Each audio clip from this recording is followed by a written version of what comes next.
Oi, galera, tudo bem? Vamos lá, galera, continuar então o nosso material de arte mais uma vez hoje.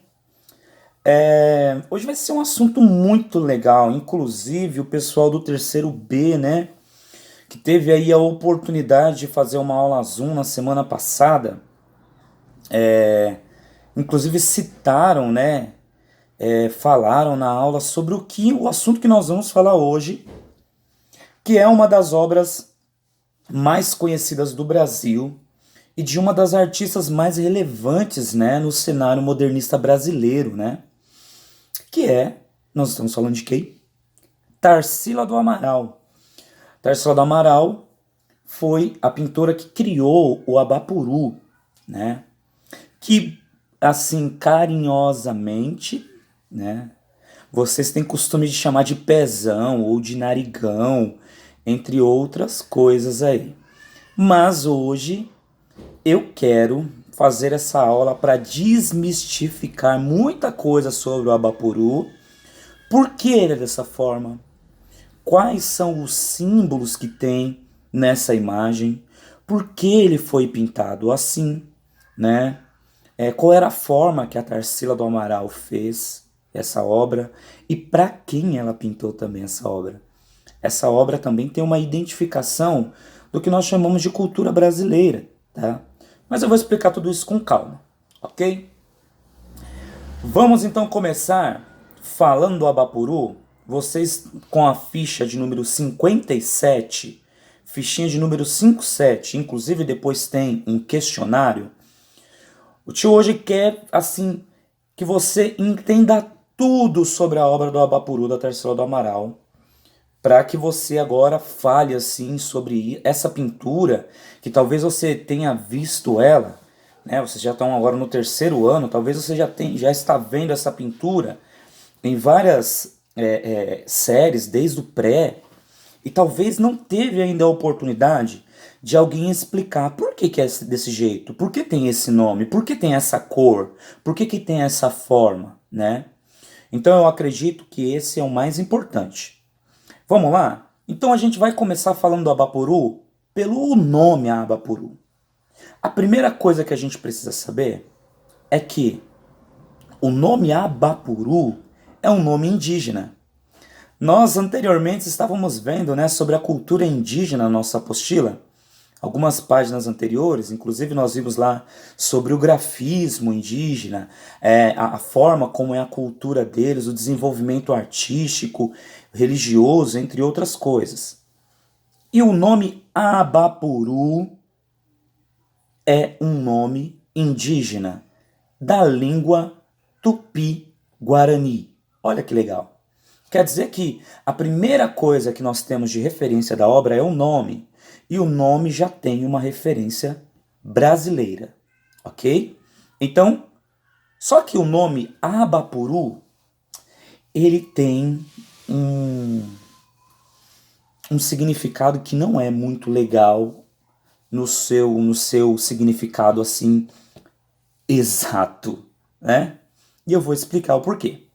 Porque o nome Abapuru, traduzido para português, quer dizer homem que come carne humana ou canibal. É isso que quer dizer Abapuru, né? Se nós fôssemos falar em uma linguagem técnica, nós chamaríamos a palavra Abapuru de antropófago, que é o mesmo. Nossa, como eu estou falando difícil hoje, hein? Que é o mesmo, antropófago, que é o mesmo que canibal. Gente, sabe o que é isso? Que é canibal? É indígena que comia carne de gente, de verdade. Mas por que que a Tarsila do Amaral dá um nome dessa obra de Abapuru, de homem que come carne humana? Na verdade, ela não estava falando disso ao pé da letra. Quando eu falo ao pé da letra, é que ela não estava querendo dizer que o Abapuru, a obra, é uma pessoa que come carne humana. Não é isso que ela estava querendo dizer. Tem outro sentido, eu vou explicar já. Nós vemos na obra do Abapuru uma pessoa sentada, com pés e mãos desproporcionais ao tamanho da cabeça. Parece que o corpo dele é muito grande, horas parece que ele só tem um pé e uma perna, e que a cabeça é muito pequena, não é? E na verdade, a Tarsila do Amaral ela pinta desse jeito porque essa era uma forma nova de registrar a pintura, que é chamado de surrealismo. Ela não representa uma pessoa como uma pessoa é de verdade. É por isso que é pintada nessas dimensões. E ela faz uma ideia de pintura como se nós estivéssemos observando uma pessoa de baixo para cima. É por isso que o corpo é tão grande e a cabeça pequena. Outra coisa que é muito interessante nessa pintura, e que vocês também têm costume de falar, é que parece que o braço do Abapuru apoiado na cabeça, assim, ó, ele tá assim, ó, sentado, né, com uma mão na grama e a outra mão tá assim, ó, apoiado na cabeça. Parece que o braço apoiado na cabeça forma um grande nariz, assim. E na verdade isso aqui não é um nariz, não, é o braço mesmo. É uma pessoa que ela tá ali meio cansada. E essa pessoa, a Tarsila do Amaral, ela simboliza as pessoas aqui do Brasil. Quando ela faz essa pessoa, vocês também podem perceber que ela não tem roupa. Ela coloca uma pele muito queimada de sol e um sol que parece que está muito quente, também para simbolizar o povo brasileiro, que sofre muito e que sofreu muito trabalhando. Um outro símbolo que a Tarsila também coloca é um cacto. Não sei se vocês percebem que tem um cacto nessa pintura, bem grandão verde, que não é comum aqui do Brasil. O cacto normalmente ele nasce em lugares que são secos, áridos, deserto. Aqui no Brasil nós temos alguns tipos de cacto, mas não igual a este. E aí, a Tarsila do Amaral ela coloca esse cacto como um símbolo de que a arte no Brasil estava passando por um momento de muita falta de criatividade, muita secura, um deserto de criatividade artística. Coisa importante, ela fez essa obra, essa pintura, com o nome de Abapuru, para presentear o seu marido, né? O Oswald de Andrade. O Oswald de Andrade, que também foi um escritor muito famoso, ele recebe essa obra de presente e junto com ela coloca o título de Abapuru. E agora eu quero falar por que o título de Abapuru, que é gente que come carne humana. Porque na cultura indígena, que nós inclusive estudamos um pouco, algumas tribos indígenas muito antigas, isso não é história, tá? Isso é verdade.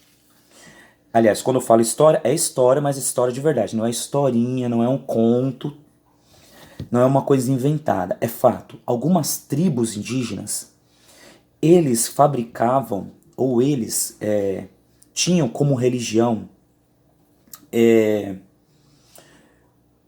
um processo chamado de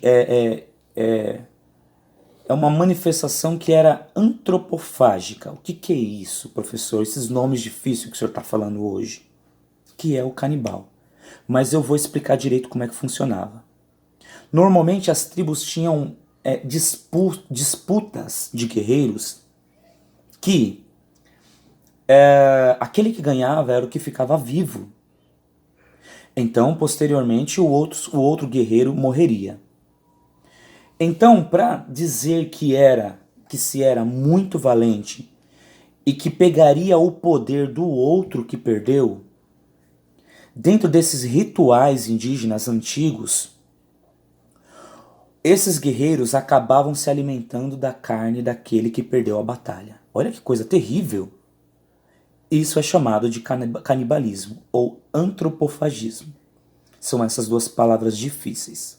Tá, vamos pular essa parte ruim. Mas por que a Tarsila colocou então esse nome? Porque ela usa uma metáfora, né? Ela usa um nome para falar de outra coisa. Do quê? Para falar do conhecimento das pessoas. Que o ser humano, ele se alimenta do conhecimento do outro.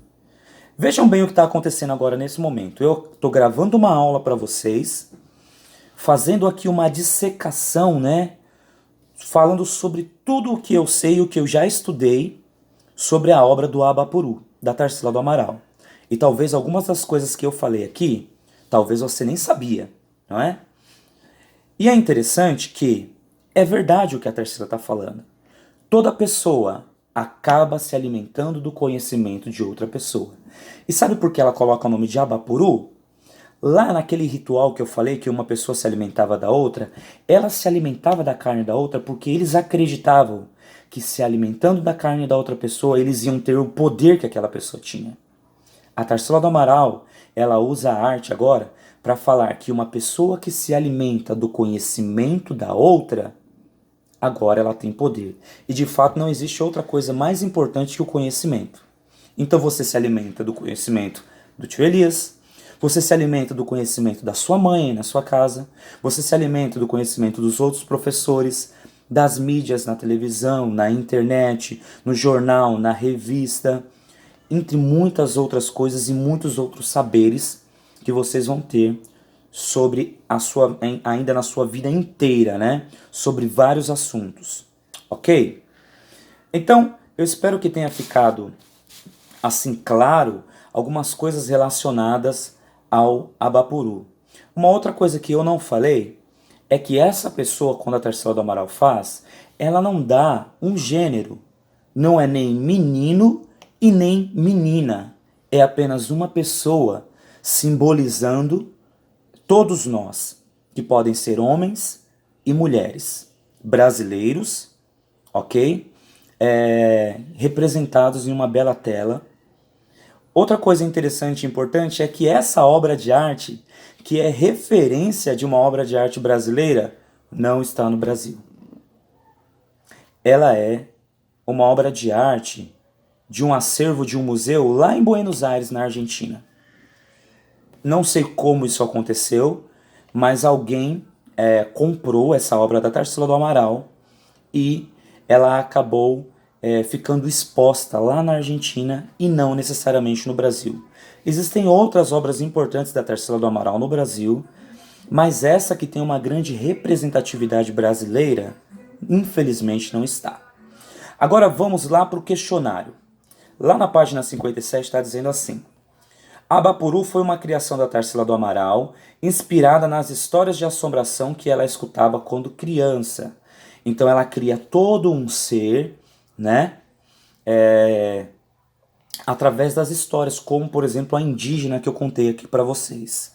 E com todo esse simbolismo brasileiro. Tem 4 questões para nós respondermos. A número 1 está dizendo assim: o que mais lhe chama a atenção nessa imagem e por quê? Então você pode colocar o que você achar mais legal, mas o mais interessante é o porquê. Por que te chama a atenção? Te chama a atenção por causa da cor, da forma? Não sei, você vai responder. 2.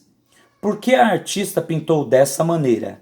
Eu acho que vocês vão conseguir responder bem, através das explicações que eu dei aqui. Toda a ideia simbólica, toda a representação brasileira, de um ser trabalhador, de um ser com a pele queimada, em um sol muito quente, em um lugar árido, né? Seco. 3. Que outro nome você daria a essa pintura? Pense agora, use a sua criatividade, e se o nome não fosse Abapuru, qual outro nome ele teria, né? Coloque aí o nome. E 4, e último, o que você sente ao ver essa imagem? Qual é a sua sensação, né? Eu, todas as vezes que eu tive a oportunidade, inclusive eu fiquei muito feliz porque eu já tive a oportunidade de ver o Abapuru de perto. O ano passado, né, eu tive essa experiência. E é muito legal quando nós temos a experiência de explicar, de falar, né, como eu sempre falo na sala de aula, eu ensino para vocês sobre uma obra e depois você ter a oportunidade de ver essa obra de arte de perto. É muito bonito, gente. É muito legal de ver.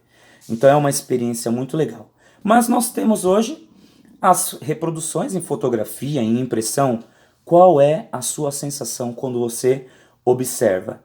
Eu vou falar a minha sensação. A primeira vista, quando eu vejo o quadro do Abapuru, eu sinto um tremendo calor, né? É a primeira sensação que me dá. E depois também me dá uma sensação de uma certa dúvida, incerteza, tristeza, porque a posição que o Abapuru está, que esse ser está, não é uma posição boa. Parece que ele está cansado, parece que ele está chateado, parece que ele está pensativo, não é? Então são essas questões que vocês vão responder. E se você tiver curiosidade em pesquisar alguma outra coisa relacionada ao, ao Abapuru, tanto o terceiro A quanto o terceiro B, na próxima aula que nós tivermos a oportunidade de nos vermos, nós comentamos no vídeo, ok? Então espero que você tenha gostado das explicações e agora você já sabe, né, quase tudo sobre o Abapuru, o seu significado e os porquês da imagem. E agora você não vai chamar mais de pé grande, hein? E nem de narigão. Tá bom? Então até a próxima aula. Se cuidem. Um abraço do tio Elias.